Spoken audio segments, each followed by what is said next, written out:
Hey, what's up, y'all? This is Aaron Gordon here, and we are back here with the Aaron Gordon podcast. I have my special guest, Ty Smith, here with me. How's it going?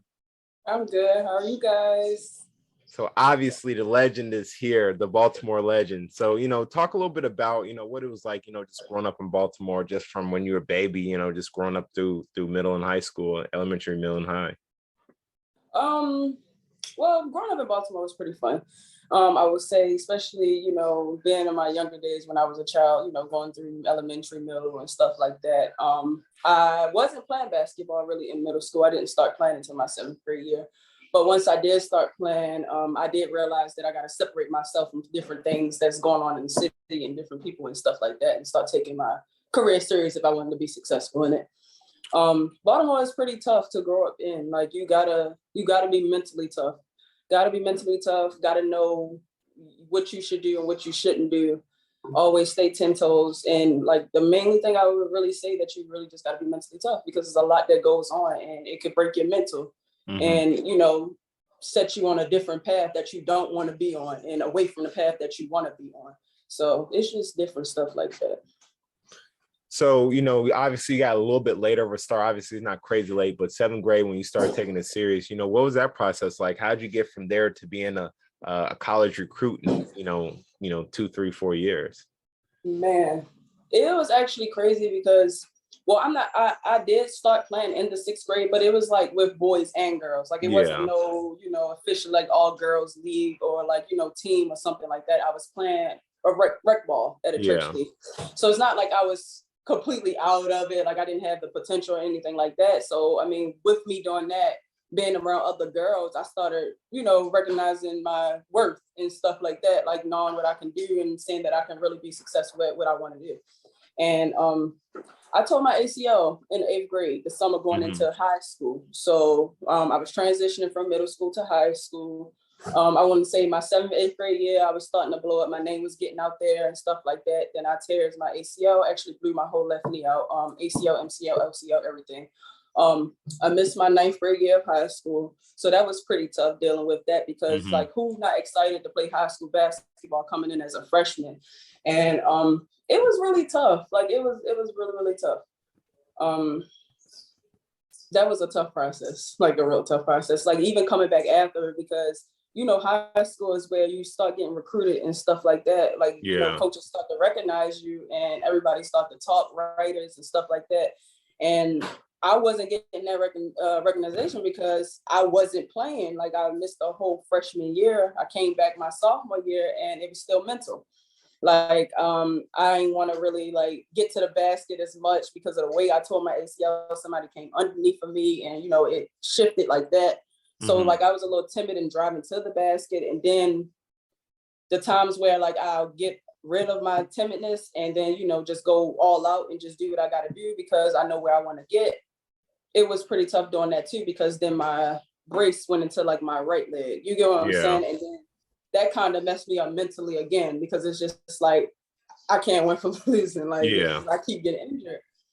I want to say my junior year, that summer after my sophomore year, I mean, I didn't do bad in high school at all. Like I still was first team all conference, first team all Met. Like it's just the fact that I didn't feel like I was really where I wanted to be, being a sophomore, going into my sophomore AAU season in the summer.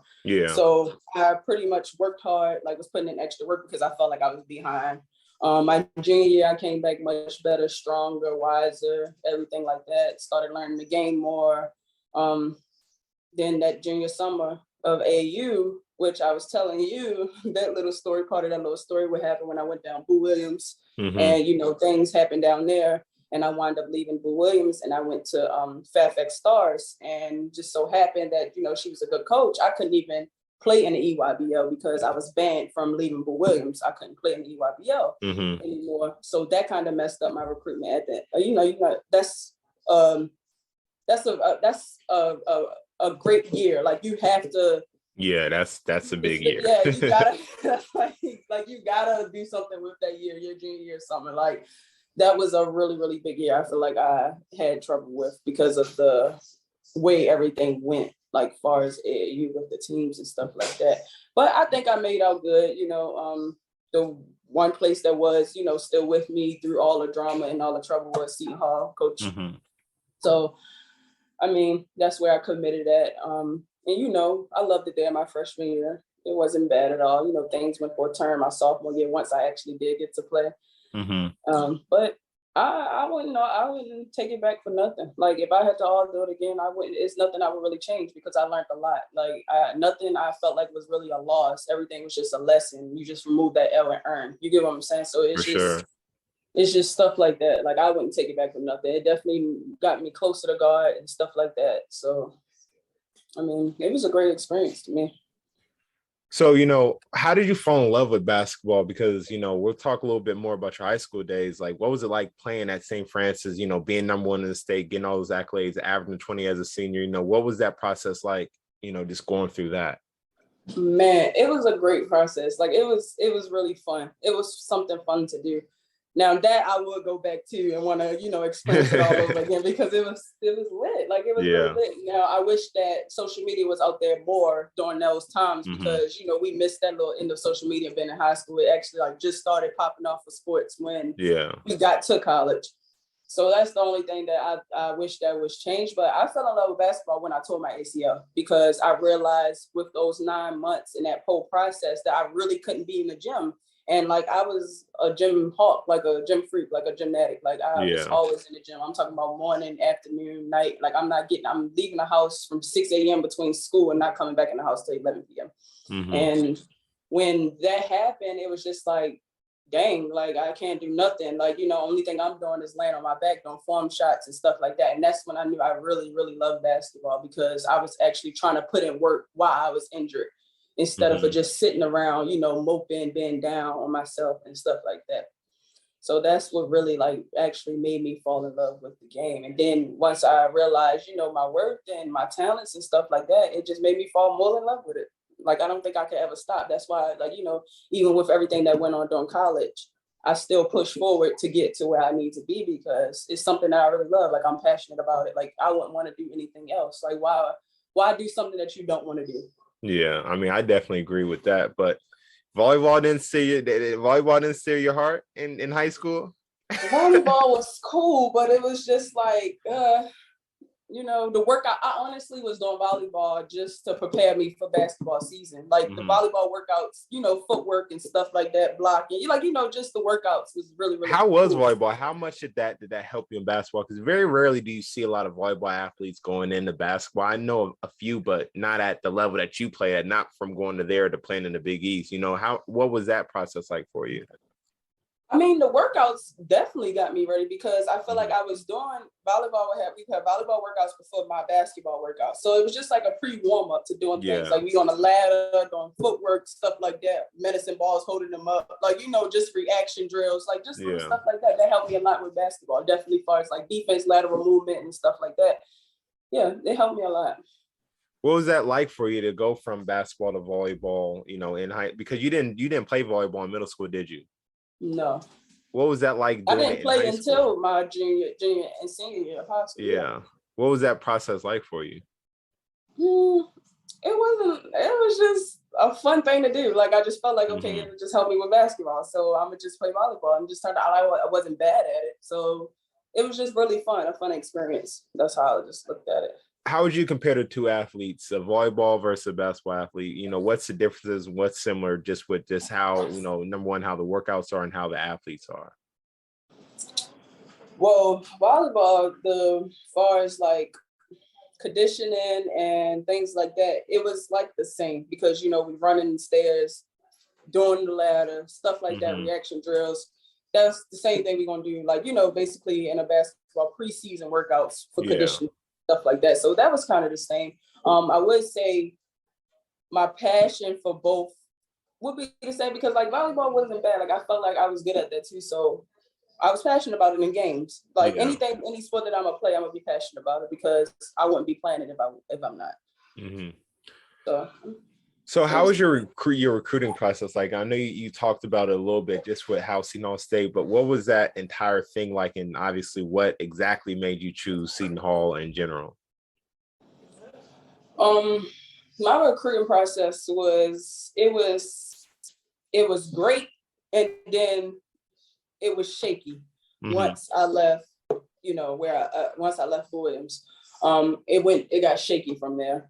And I wouldn't say it got too, like, it didn't get real bad shaky. Like, coaches were still calling, still, contacting me. It's just the fact that now they want to see more, talk more, like they just prolonging the whole situation. Like, it just was things like that. Like, they just wasn't as interested as they was at first.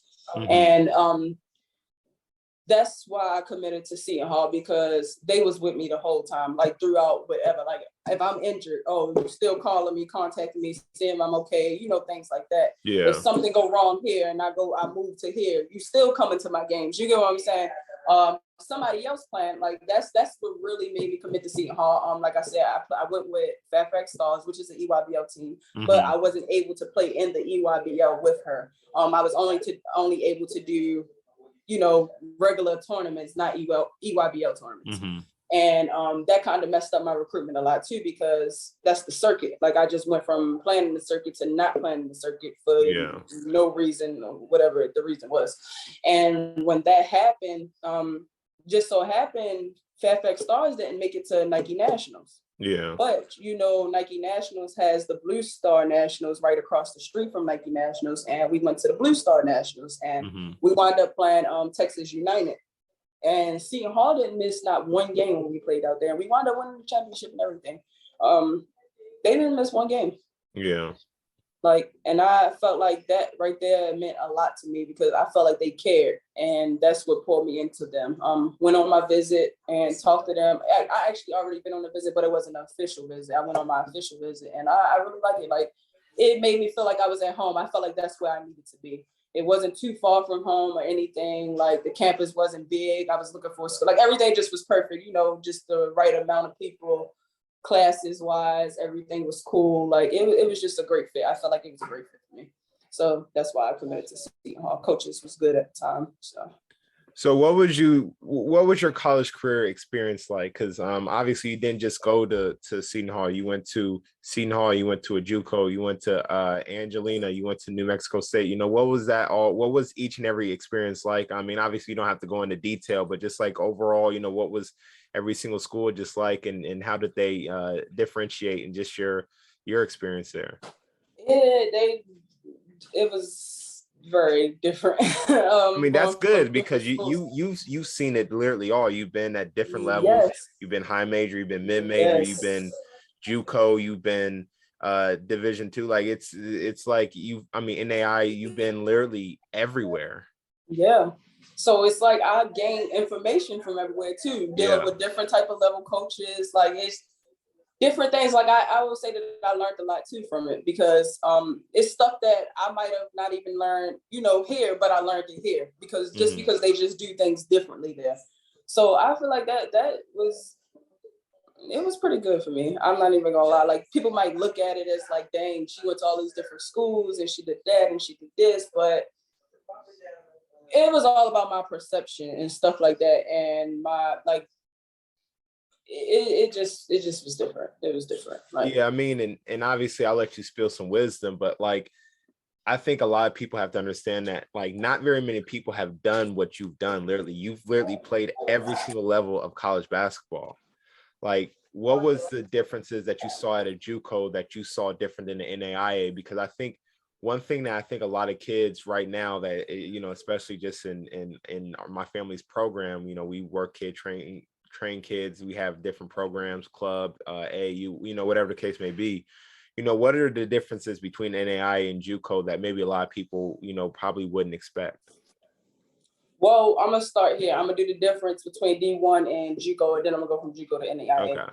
So the difference from Division I and JUCO, I would say, I honestly, if I had that choice, like, I had the choice, but, being an athlete I was coming out of college, everybody expected me to go to Division I. I would have went JUCO before, just because of what I've learned in the work ethic. Like, not saying that I didn't have a work ethic, but just the people that I was surrounded around. Everybody in JUCO had something to prove. So they working harder. Like we was in the gym, I'm talking about 24/7, not saying that we didn't have a chance to go out or have regular livelihoods and stuff like that, but we made sure, okay, before we go do this, we're going to go get in the gym first. I'm talking about we in the gym from probably to 2:00 in the morning type stuff. And that I love because it's like everybody is doing it. It's like a unit. It's not one or two people doing it. It's everybody, like the whole team are coming there. One person going to the gym, everybody coming to the gym. We playing pickup, we're putting up shots, we doing what we need to do. We're working on stuff that even another team they might be having trouble with. We doing it, we working on it because everybody is trying to get somebody. Everybody got something to prove. So that's what I really loved about JUCO. And I think that was the difference between JUCO and Division I, because Division I players feel like they already there and they already made it. So they don't really have to work as hard or put in any extra work when the work don't never stop. You got to always keep putting in extra work, especially if you want to be successful. You got to even put in your own separate work, like after practice and stuff like that, because just because the team have a goal, you have a goal too. And you have a goal to reach, just like the team have a goal to reach. So that's what I really liked about JUCO. And from JUCO to NAIA, I want to say NAIA was pretty different because, well, I know the NAIA that I went to, nobody had a purpose of being there. It was just like, oh, I'm just playing basketball on the team. So like, they didn't really care about anything. And that right there kind of irritated me because it's like, I'm trying to get somewhere, I'm trying to be somebody, and I want to be successful in my career.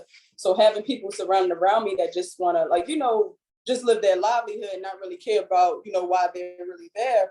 It was kind of a little frustrating, but at the end of the day, that it just, I me personally didn't like NAIA. Maybe I just had a bad experience for where I was at, and that's why I didn't actually finish out at the NAIA. I just, you know, just parted my ways with it because it just wasn't, I just didn't see myself being successful with the people that were surrounded around me. Like we didn't have the resources and stuff like that. Couldn't be in the gym at a certain time. Just little things like that. Like it was just like irritating. It felt like I was just fighting for too much there. Mm-hmm. So out of all your schools, you know, what was the campus like living, not just the basketball aspect, but what was the campus like living at all the, you know, 4 different levels?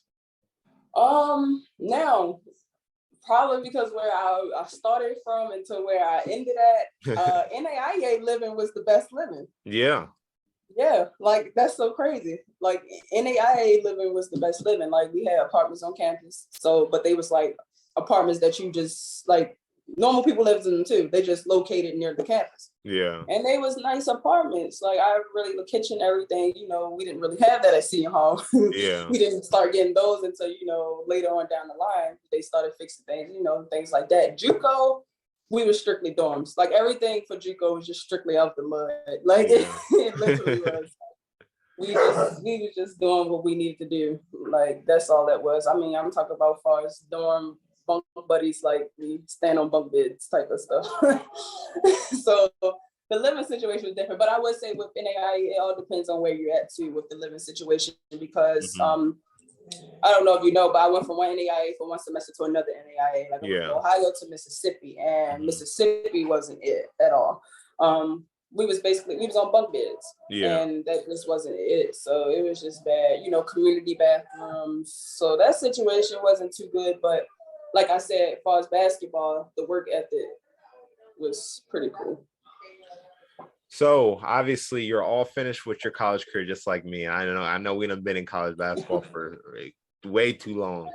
So now you decide to become a professional. That's good. We got the experience, we got the education, we got the time, we got the all, you know, just you know, all the experience. But you're deciding to become a professional player now. You know, what was that process like, and you know, what made you decide to want to continue?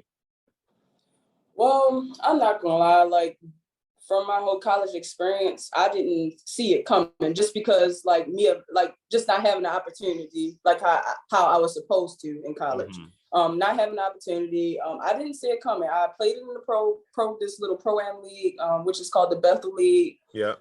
She's a friend of the family. She's basically like family, Akela Bethel. And I played in it last year, but last year it wasn't like how it was this year. This year, I mean, it had agents there, like it's recorded, like everything just was like so perfect. Played one game and that agent contacted me right after that. a couple of agents after that contacted me, and I was actually done with basketball. Like, I'm not even gonna lie, like, I was really to the point where I was just fed up with basketball. Like, I'm done. I'm tired of just going through what I'm going through with coaches. I was stuck in between. I want to say around like March, April, when I was talking to you, we were supposed to meet and stuff like that. I was just going through a lot. I was stuck in between if I wanted to go back to school and, you know, like, continue to get my last year out, which would have been the COVID year, or do I just want to just let it go and just start with my degrees? You get what I'm saying? Just, you know, start my career with my degrees and just work. But I felt like what's for you is what's for you. And I feel like basketball is just for me because I was really just honestly going to go play in the league because she's like family. And, you know, I always play basketball. Even if I just start working a normal job, I'll always, you know, still hoop just to stay in shape and stuff like that, to keep my body right, and just little things like that. So that's really just what I was doing. And an agent contacted me. A couple of agents contacted me, and I talked to this one agent. He was pretty good.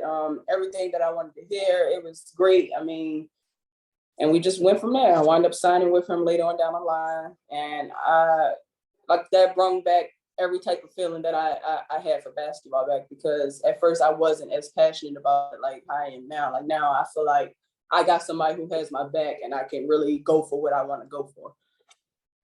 For sure. Dang, that's dope. See, I didn't even know that story. I thought you kind of just went right into wanting to do it. Learn something new every day. But, you know, what was it like being an entrepreneur, you know, over, you know, throughout COVID? I know we talked about this a little bit, but what was it like, you know, wanting to become an entrepreneur and kind of just starting your own business, you know, just throughout the last, you know, year or so, 2 years? It was, being an entrepreneur is pretty, like, it's fun. I like doing it. It could get hard, but I feel like it only get hard during the times where, like, you're not having any cut, like, especially for me, like, you know, as far as my skincare and stuff, like, just having the products and they're not being sold, and then you got to meet this requirement and stuff like that. And that's the only time it gets hard. But as far as the, you know, actually doing it, putting things together, like, it's very exciting. Like, I love being an entrepreneur. Like, just especially, like, I feel like I just want to tap into a lot of different things and do a lot of different, like, things with everything. So I just be wanting to see, like, where my mind at with different stuff, or my creativity. If I come up with this, how that would turn out, like, or if I come up with this, how would that turn out? It's really fun. It's a good experience. Like, you get to do different things, and, you know. So talk to me a little bit about the it's called Body Skincare. Bod High, right? It's Bod High. Body, my fault. So Body. No, you fine. Body, yeah. Skincare. Talk to me a little bit about that.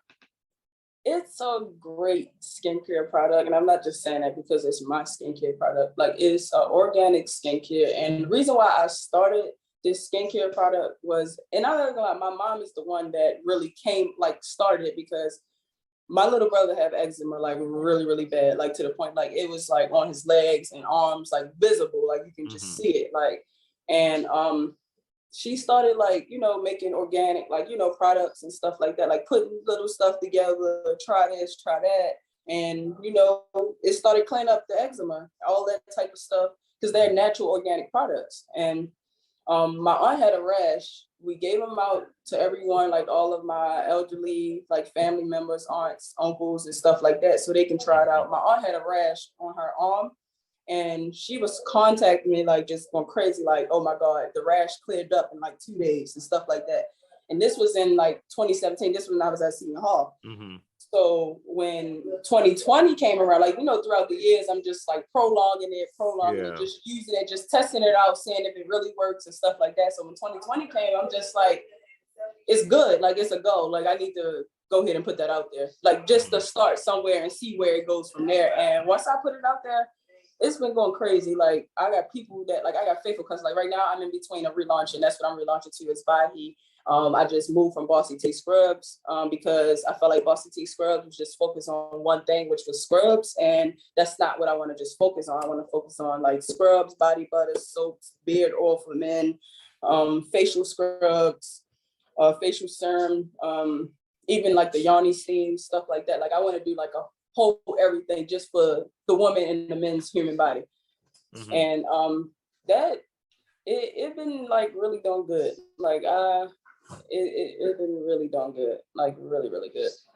Like I didn't expect for it to be as good as it have been going. Like I've got faithful customers that can't even wait for the relaunch. That's hitting me up. That need I need a body butter like now. Like my son has eczema, he need a body butter. Like he's breaking out really really bad. So once the relaunch comes, I think it's going to be a great thing that's going to happen.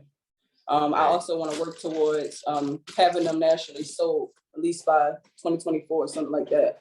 My goal was 2023, but that was before I decided to do the relaunch, changing the name and, like just doing different things with it and stuff like that. So I think when the relaunch hit, it's going to be some good things, some great things, actually. Dang, that's special. See, I didn't know all this stuff was going on. You got some good plays in motion. Yeah, I'll be trying because I got to. So last and final question, what are you looking forward to in terms of being a professional basketball player? Like, what are you most excited about? What are some things that you want to do? And, who do you want to impact? I just want to impact the younger generation, like the kids that's in college still, young people that's still in college and stuff like that, because, I had a tough college career and I know a lot of people that's having tough college careers too. And from going from that tough time to me being a professional basketball now, I just want them to know that they still can do it. Like, it's still worth it. Don't give up on what you want. Like, if you want something, keep doing it. Like, even if you got to put your head down and keep going, push forward. Like, you just got to do it. Because I don't want nobody to give up, because it's a lot of kids that be like, oh, college. Like, college put a damper in their whole everything. And even with the WNBA, like a lot of them go, they have pure raw talent. Like they're really just that good, but just because it's not enough teams and stuff like that, they get cut and they think that their career over, and it's not. Like you can still get another chance and go back and, but that's the experience I want to experience. I want to at least experience getting to like a WNBA summer camp or something like that, get my foot in the door and, show what I can do. That's one of my experience. And I do want to experience overseas, maybe somewhere like Italy, Germany, Europe, somewhere like that. Well, I know right now, because of my situation, I'll probably have to start off small and going somewhere and then work my way up. But I'm up for it. I'm up for the challenge. For sure. Well, thank you for your time. I greatly appreciate it. I got to have you on my other channel so we can talk some more sports, some more basketball. Yeah, definitely. I'll definitely do it. Just let me know. So where can people follow you at? Any shout outs, any people you want to shout out, but where can people follow you at? Yeah, definitely. They can follow me on my IG. My IG is Boss Lady T, 2 underscores. Make sure you do the 2 underscores. But my name will come up. It will say Todd Smith in the bio, so you're fine. My Twitter _eyeball3. And yeah, that's about it. Those are my only 2 social medias. Of course, I always want to shout out my mom and my siblings because they always got my back. Like they is the reason why I push forward, because I know that I got them, and they struggle with stuff too, with sports and even just with life lessons. And I just want to be that person that take all their problems away, like honestly. So that's why I go so hard and I work so hard. So definitely big shout out to them always. For sure. Thank you so much. Make sure that you guys go ahead and follow her, and make sure that you guys check out some of my other episodes. Thank you.